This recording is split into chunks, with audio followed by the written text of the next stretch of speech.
Hello everyone. Uttar Pradesh राज्य विशेष की आगामी परीक्षाओं को ध्यान में रखकर करंट अफेयर सीरीज में आप सभी का यहां पर स्वागत है।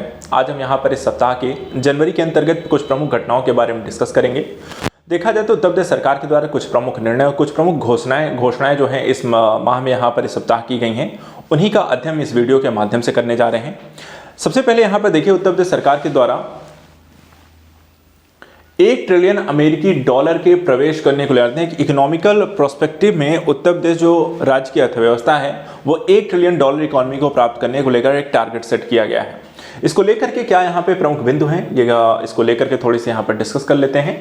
देखिए, उत्तर प्रदेश के मुख्यमंत्री यहाँ पर योगी आदित्यनाथ के अनुसार उत्तर प्रदेश जो है वो देश की दूसरी सबसे बड़ी अर्थव्यवस्था के रूप में उभरा है और राज्य जो है 1 ट्रिलियन डॉलर की यहाँ पे अर्थव्यवस्था को हासिल करने की ओर यहाँ पर अग्रसर हो चुका है। अगर हम पिछले 6.5 वर्षों के योजनाबद्ध प्रयासों का यहाँ पर अवलोकन करते हैं जो उत्तर प्रदेश राज्य विशेष में प्रारंभ की गई हैं, तो उत्तर प्रदेश की अर्थव्यवस्था देखा जाए तो सबसे अच्छी स्थिति में इस दौरान यहाँ पर आपको देखने को मिलती है। राज्य का जो कुल सकल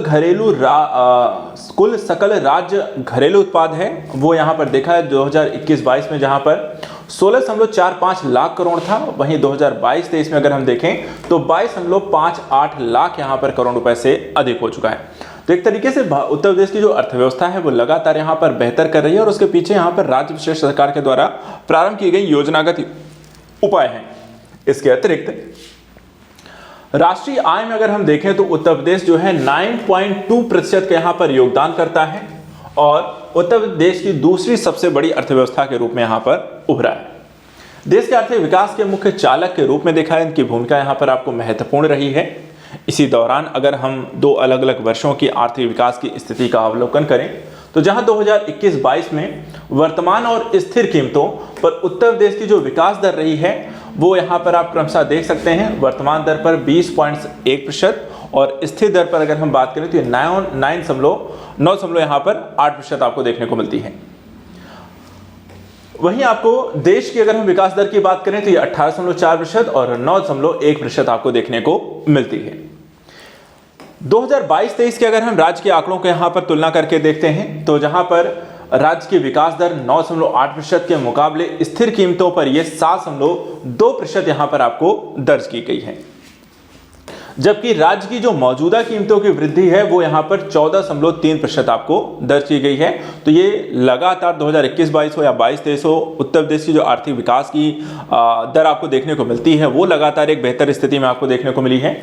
इसी दौरान डिजिटल क्रॉप सर्वेक्षण जैसी पहलों को सफलतापूर्वक लागू करने के साथ अर्थव्यवस्था में आपको प्रारंभिक खंड के अनुसार डिजिटल प्रौद्योगिकी को भी यहाँ पर आपको शामिल किया गया है, तो अर्थात तकनीकी का एक समावेश किया गया अर्थव्यवस्था में, जिसका फायदा यहाँ पर आपको अर्थव्यवस्था में देखने को मिलता है। इसके अलावा वर्ष 2021-22 के दौरान विभिन्न क्षेत्रों में जो उत्पादन है, जो उनका प्रदर्शन है, वो भी अगर हम देखें तो यहाँ पर 21-22 में अगर आप देखिए गन्ने की खेती का जो क्षेत्र है उसका उत्पादन 26.8% यहाँ पे बढ़ गया है। वहीं अगर हम बागवानी फसलों के उत्पादन को लेकर यहाँ पर देखें तो 31.9% की पर्याप्त वृद्धि इसमें आपको देखने को मिलती है।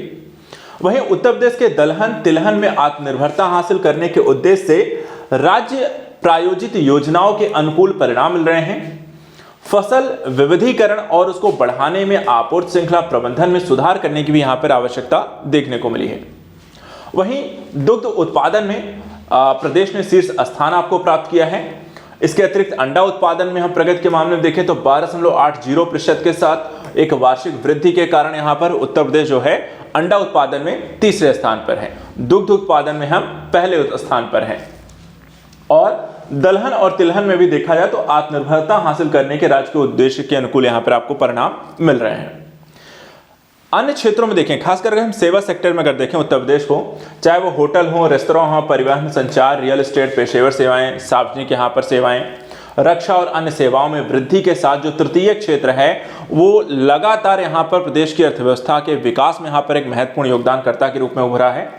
इसके अलावा पर्यटन एक क्षेत्र है जहाँ पर प्रदेश में आपको लगातार पर्यटन काफी तेजी से बढ़ा है और पर्यटन से जुड़ी सेवाओं जो हैं उसमें आपको लगातार प्रदेश के द्वारा सुधार किए गए हैं, जिसके कारण ये आपको और भी ज्यादा पर्यटकों को आकर्षित करने का यहाँ पर मौका मिला है।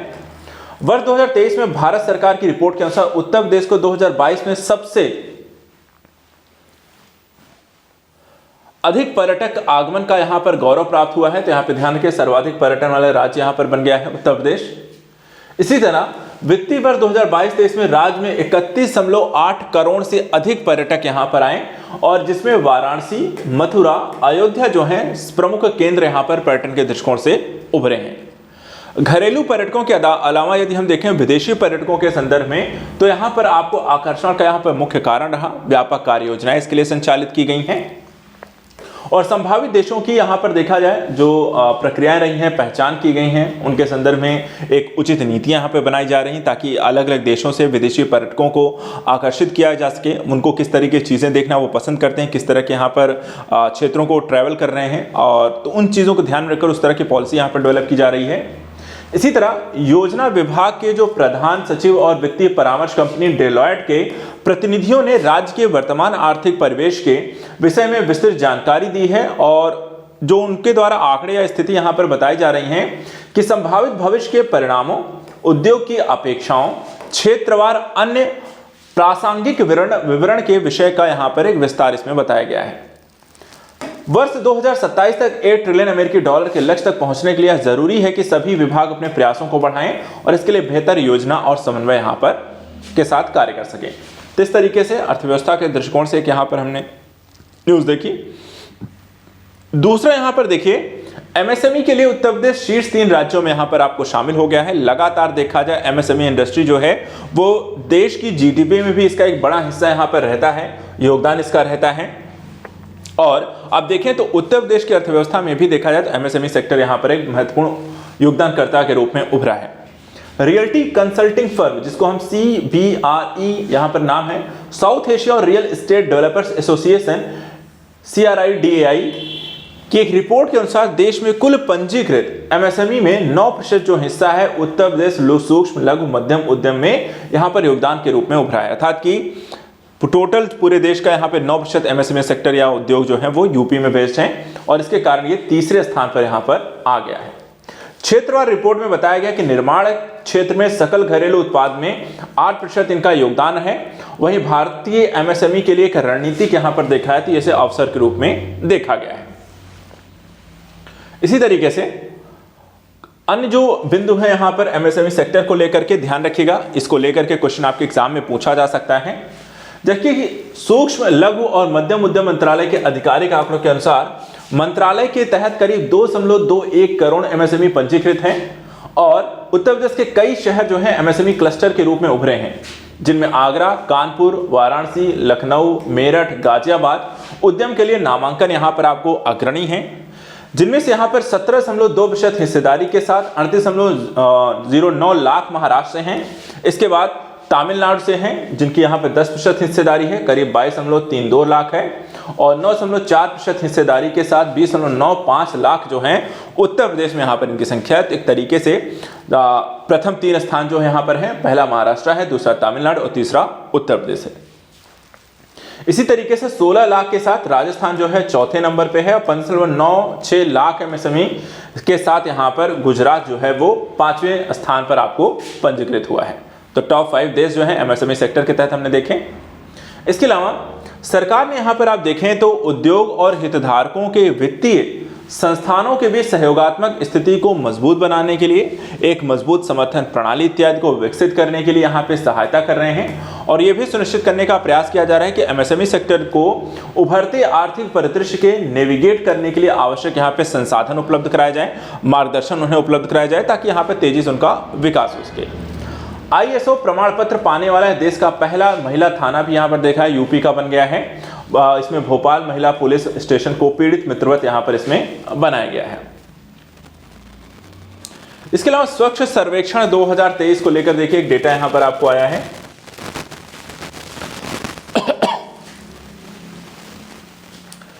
स्वच्छ सर्वेक्षण 2023 इस तरह के जो डेटा आते हैं, क्वेश्चंस आपको लगातार इनसे आते हैं, कई सारे रिपोर्ट्स और सूचकांकों को लेकर भी आता है, उनको भी यहाँ पे ध्यान रखना है। स्वच्छ सर्वेक्षण 2023 के अगर रिपोर्ट्स को देखें, इसमें प्रयागराज और वाराणसी को नई दिल्ली में प्रतिष्ठित राष्ट्रपति पुरस्कार यहाँ पे प्रदान किया गया। लखनऊ, गोरखपुर, वाराणसी, कानपुर, गाजियाबाद, अलीगढ़, झांसी, फिरोजाबाद सहित 8 शहरों में 3 स्टार रेटिंग यहाँ पर अर्जित की है, जबकि नोएडा ने 5 स्टार यहां पर रेटिंग अर्जित की है। राज्य के करीब 648 शहरों ने यहां पर खुले में शौच मुक्त यानी कि ओडीएफ का यहां पर दर्जा भी हासिल कर लिया है। ध्यान रखिएगा कितने, करीब 648, हाँ 648 शहरों ने, प्रदेश में ध्यान रखिएगा, डेटा ध्यान रखिएगा, नंबर्स ध्यान रखिएगा, ये क्वेश्चन जरूर बनते हैं। तो 648 शहरों ने यहां पर आपको ओडीएफ का दर्जा प्राप्त किया है। वहीं 65 जो शहर हैं यूपी के, उन्होंने कचरा मुक्त शहर का यहां पर आप देखें दर्जा प्राप्त कर लिया है। स्वच्छ सर्वेक्षण 2023 के परिणामों में विशेष रूप से यहां पर अगर आप देखें तो प्रदेश के 129 जो शहरों में ओडीएफ यहां पर आपको दर्जा हासिल किया और खुले में शौच मुक्त मानकों और टिकाऊ अपशिष्ट प्रबंधन के प्रथाओं का भी इन्होंने पालन को करता हुआ दर्शाते हैं। राज्य के करीब 435 शहरों ने ओडीएफ का दर्जा प्राप्त किया और राज्य में स्वच्छता के प्रति यहां पर सरकार की प्रतिबद्धता को दर्शाता है। इसी तरीके से उत्तर प्रदेश के कई शहर अब 7 स्टार रेटिंग की ओर बढ़ रहे हैं और सरकार के द्वारा अधिक शहरों को 5 स्टार और 3 स्टार रेटिंग प्राप्त करवाने के लिए लगातार यहां पर आपको प्रयास किए जा रहे हैं। तो देखा जाए तो अब सिर्फ होटलों को यहां पर आपको देखा है, मशीनों को यहां पर रेटिंग नहीं, बल्कि पूरे के पूरे शहर को यहां पर 3, 5 और 7 स्टार रेटिंग यहां पर दी जा रही है। इसके अलावा बड़े पैमाने पर नागरिक भागीदारी को प्रोत्साहित करने के लिए शहरों को शहरी स्वच्छता की स्थिति में सुधार लाने के लिए लगातार प्रोत्साहन दिया जा रहा है और इनके लिए एक प्रतिस्पर्धी ढांचे को इसके लिए विकसित किया गया। 2016 में देखा जाए तो आवास और शहरी मामलों के मंत्रालय के द्वारा स्वच्छ सर्वेक्षण की एक शुरुआत की गई, जिसके माध्यम से पिछले कुछ वर्षों में स्वच्छ सर्वेक्षण जो है विश्व में सबसे बड़ी स्वच्छता सर्वेक्षण के रूप में यहां पर उभरा है और इसी का परिणाम है कि यहां पर बड़े तेजी से आपको अलग अलग शहरों में, जिलों में, नगर पालिकाओं में आपको एक स्वच्छता अभियान के माध्यम से शहरों को अपनी स्थिति को सुधारने का यहां पर एक मौका मिलता है। नागरिकों की इसमें भागीदारी महत्वपूर्ण है और इसके माध्यम से यहां पर शहरों की जो रेटिंग हुई है वो पहले से बेटर हुई है। अगली यहां पर न्यूज है उत्तर प्रदेश में फार्मा पार्क को लेकर के। क्या है ये फार्मा पार्क? देखिए, उत्तर प्रदेश राज्य औद्योगिक विकास प्राधिकरण, ठीक है, शॉर्ट फॉर्म इसे कहेंगे यूपीसीडा, ठीक है, एसआईडीए, उत्तर प्रदेश सरकार के द्वारा ललितपुर बुंदेलखंड में 5 गांवों में करीब 1472 एकड़ में एक फार्मा पार्क स्थापित किया जाएगा। फार्मा पार्क की जो स्थापना है उससे संबंधित परियोजनाओं के लिए उत्तर प्रदेश सरकार के द्वारा औद्योगिक विकास तथा आर्थिक विकास को यहां पर बढ़ावा देने के लिए आपको कार्य किया जा रहा है। उसके लिए यहां पर रणनीति भी बनाई जा रही है। क्या है इस फार्मा पार्क से संबंधित यहां पर प्रक्रिया, तो उसको भी थोड़ा समझते हैं। देखिए, योजना को 2 चरणों में लागू किया जाएगा, बनाया जाएगा, जिसमें शुरुआती जो है केंद्र सरकार की केंद्र जो है 300 एकड़ भूमि को कवर करने के लिए तत्काल यहां पर विकास प्रयास करेगी और सर्वेक्षण के लिए चिन्हित गांवों में देखा सैदपुर, गडोलीकरा, लारगन, करौंदा, रामपुर जैसे यहां पर आपको क्षेत्र शामिल है। सर्वेक्षण तकनीकों में देखा जाए तो आपको तेल परीक्षण, समोच्च मानचित्रण, स्थलाकृति जांच इत्यादि आपको शामिल है, जिसके माध्यम से उस क्षेत्र में क्या यहाँ पे फार्मा पार्क स्थापित करने के लिए उचित है उसके संदर्भ में यहाँ पर जांच की जा रही है। आधुनिक सर्वेक्षण तकनीकों के माध्यम से योजना और कार्यान्वयन में सटीकता और दक्षता के प्रतिबद्धता को यहाँ पर रेखांकित करना है। वहीं यूपीसीडा जो है दिव्यापुर में प्लास्टिक सिटी परियोजना के साथ साथ उरई में साइट 1 और साइट 2 पर देखा जाए तो आपको विकास परियोजनाओं में तेजी लाने के लिए भी कदम आपको उठा रही है। 274.7 एकड़ में फैला प्लास्टिक पार्क, औद्योगिक इकाइयां, आवासीय क्षेत्र, बुनियादी ढांचे जैसी चीजों को भी यहां पर आपको शामिल किया जा रहा है। तो फार्मा पार्क के साथ साथ प्लास्टिक पार्क भी है जो कि यहां पर यूपी में आपको बन रहा है, दिव्यापुर में। अगली योजना है मुरादाबाद का पीतल बर्तन उद्योग। ये यहां पर क्या है, चर्चा का विषय क्यों यहां पर आपको बना है? उत्तर प्रदेश में देखिए, अयोध्या में राम मंदिर के निर्माण जब से यहाँ पे शुरू हुआ है और रामलला की प्राण प्रतिष्ठा जो है 22 यहाँ पे जनवरी को होनी है और इस दौरान यहाँ पर आप देखें तो धार्मिक मूर्तियों, विशेष रूप से भगवान राम की मूर्तियों की यहाँ पर वृद्धि हो रही है, वृद्धि के रूप में यहाँ पर हुई है। परिणाम स्वरूप यहाँ पे देखा मुरादाबाद के जो है पीतल के जो बर्तन है उद्योग है उसको पुनरुत्थान के यहाँ पर एक प्रोत्साहन मिलता हुआ दिखाई दे रहा है। मुरादाबाद की देखा जाए स्थापना हुई थी करीब 1600 में, मुगल सम्राट यहाँ पे शाहजहां के बेटे मुराद के द्वारा इस शहर को स्थापित किया गया और इसके परिणाम स्वरूप ही यहाँ पर देखा जाए तो इसका नाम जो है मुरादाबाद है। पीतल की जो कार्य यहाँ पर देखा है, बेसिकली इसको हम पीतल नगरी भी यहाँ पर आपको कहते हैं मुरादाबाद को, क्योंकि यहाँ पे पीतल का काम यहाँ पर फेमस है और पूरे विश्व में अगर हम देखें तो हस्तशिल्प उद्योग में यहाँ पर इसने अपने एक अलग पहचान भी बनाई हुई है। पीतल के जो बर्तन हैं यहाँ से आपको देखा है तो अमेरिका, ब्रिटेन, कनाडा, जर्मनी, मध्य पूर्व और एशिया जैसे देशों के यहाँ पर आपको एशिया के विभिन्न देशों में यहाँ पर निर्यात किए जा रहे हैं। मुरादाबाद को यहाँ पे ब्रॉस सिटी या पीतल नगरी भी आपको कहा जाता है। पीतल, तांबे और जस्ता। पीतल देखा जाए तो आपको तांबे और जस्ता की एक मिश्र धातु है जो अपनी उल्लेखनीय कठोरता और व्यवहारिकता के कारण ऐतिहासिक और अस्थायी महत्व यहाँ पर रखती है। तो यहाँ पे ध्यान रखिएगा पीतल किसका मिश्रण होता है, तांबा और जस्ता का। 1980 के दशक में अगर हम देखें तो जो पीतल है, लोहा, एल्यूमिनियम जैसे विभिन्न धातु के बर्तनों की शुरुआत के साथ उद्योग में यहाँ पर विविधता आई। और मुरादाबाद के कला उद्योग में अगर हम देखें तो इलेक्ट्रोप्लेटिंग, लैकरिंग, पाउडर कोटिंग जैसी नई तकनीकें भी यहाँ पर आपको विकसित हुई। Moradabad metal craft word mark का यहाँ पर भौगोलिक संकेत यानी कि GI टैग भी यहाँ पर इसे मिला हुआ। तो काफी सारे इंपॉर्टेंट न्यूज हैं, इनको यहाँ पर अच्छे से रिवाइज करिएगा, ध्यान रखिएगा। इसके अलावा एक जिला एक उत्पाद कार्यक्रम जिसको हम यहाँ पर जानते हैं ODOP के तहत उत्तर प्रदेश सरकार जो है स्वदेशी और विशिष्ट उत्पादों की कलाओं को यहाँ पर लगातार प्रोत्साहन दे रहा है।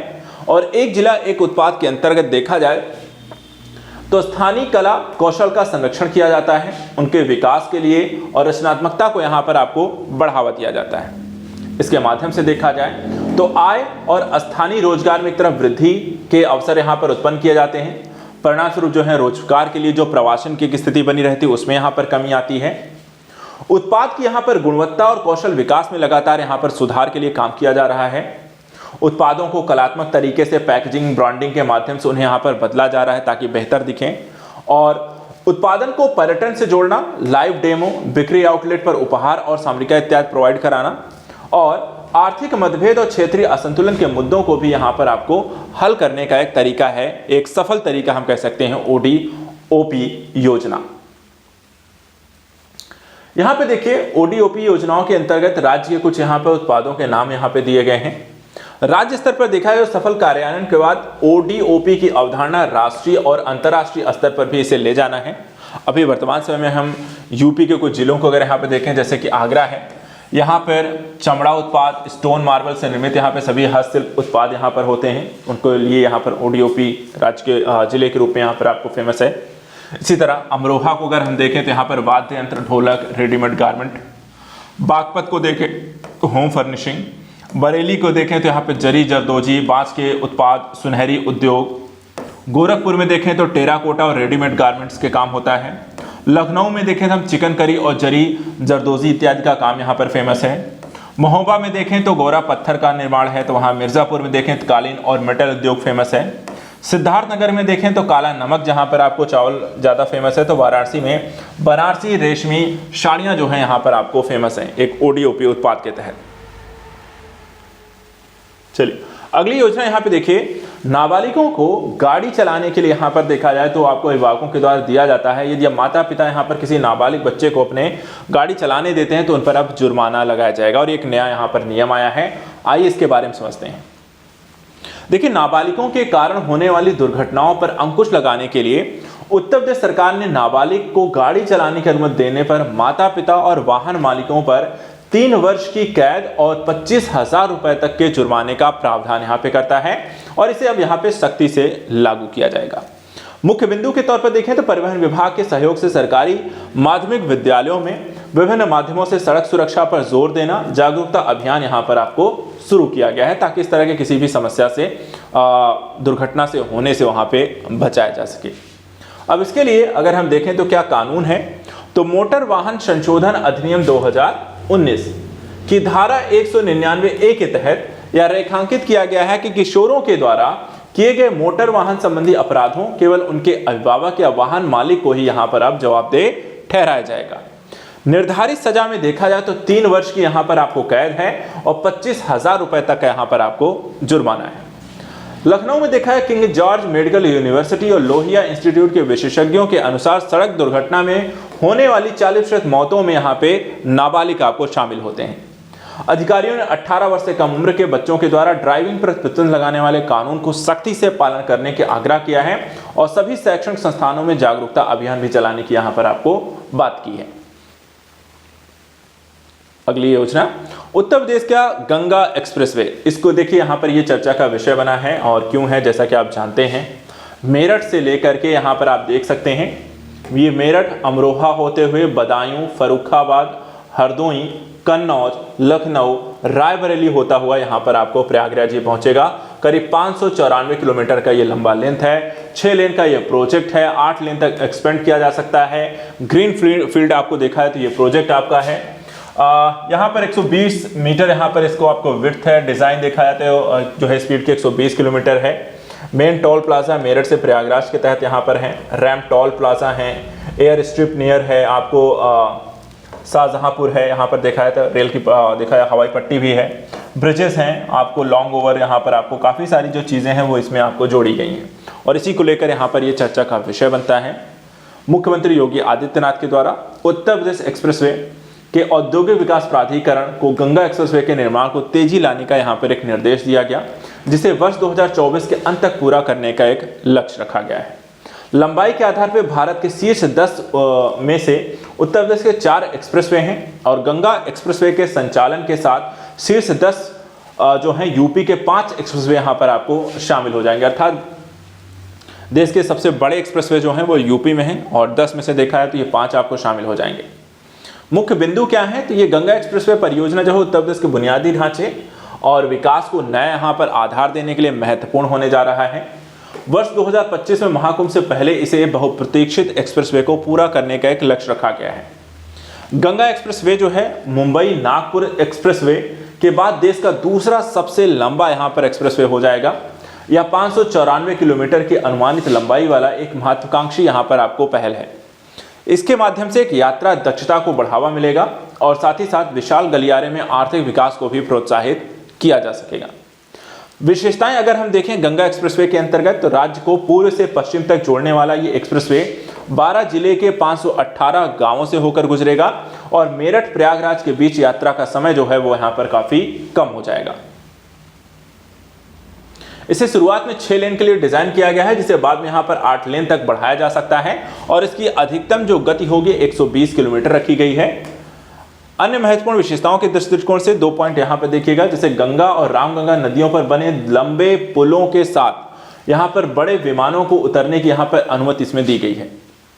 शाहजहांपुर में देखा जाए जलालाबाद तहसील के पास 3.50 किलोमीटर के हवाई पट्टी परियोजना को बहुमुखी प्रतिभा के तहत इसके तहत यहां पर जोड़ा गया है।